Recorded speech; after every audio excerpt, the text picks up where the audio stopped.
Gentleman reserves his time. Gentlewoman from Florida. Thank you, Mr. Speaker. I'm pleased to yield 3 minutes to a gentleman who knows a lot about the threats that are facing our nation. The gentleman from Michigan, Mr. Rogers, the chairman of the House Permanent Select Committee on Intelligence. Gentleman from Michigan is recognized for 3 minutes. Thank you, Mr. Speaker.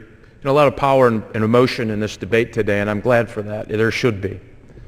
And I recall the first time I had a chance to get to Afghanistan, late 2003. I met a woman there who had been trained as a doctor in the United States. She went to practice medicine in her home country of Afghanistan. When the Taliban took over, they stripped her of her medical duties. They sent her home. She was imprisoned in her own home for 6 years. I met her at a children's hospital, and in the days of the first conflict, she stripped off of her burqa. She walked 10 miles to the town to show up to provide medical care for the first time to these children as a woman in Afghanistan. With tears in her eyes, she said, "Thank you. These children have no chance. Afghanistan has no future."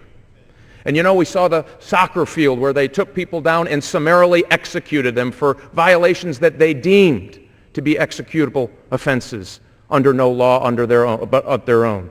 The burned buses where the modern conveniences were burned to get them out of the system when the Taliban took over to apply Sharia law. And none of that would matter from the pain and the loss if you've attended one of these fine soldiers' funerals. It is an emotional thing, and there is pain and hurt and sorrow and something lost in all of us. So none of those other things would be alone a reason to send our soldiers to risk their lives in defense of this country. But because of the things I talked about, but because what they have imprisoned women in Afghanistan, because of the things that they've done to the people there, it created hate and ignorance and brutality. And Al-Qaeda saw an advantage, and they took it. They established there a safe haven where they recruited, where they financed, where they planned, where they armed themselves, where they recruited people around the world from other countries to come, to train.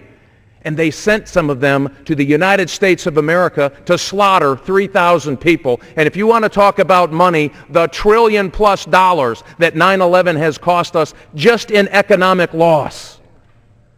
That's why they're there. And we should not forget the mission today and why they risk their lives. If you want to talk about the State Department policies, I'm all in. I'd love to have that debate. If you want to talk about rules of engagement, I'm in. That's a place. Let's do it. Let's have that debate.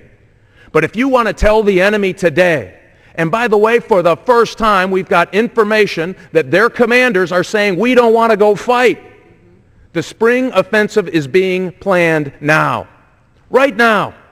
Our soldiers are preparing for battle right now.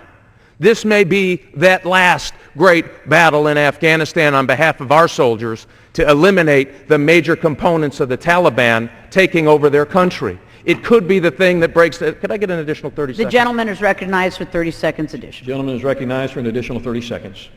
So if that woman doctor who trained here, taking care of kids who cried for help and support, doesn't move you, and maybe it shouldn't.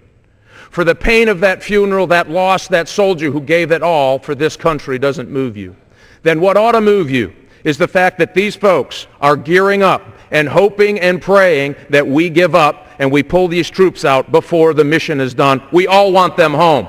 We want them done. We want them home with no safe haven in a way that we can continue to put pressure on Al-Qaeda and its supporting affiliates. And I yield back my time. Gentleman's time has expired.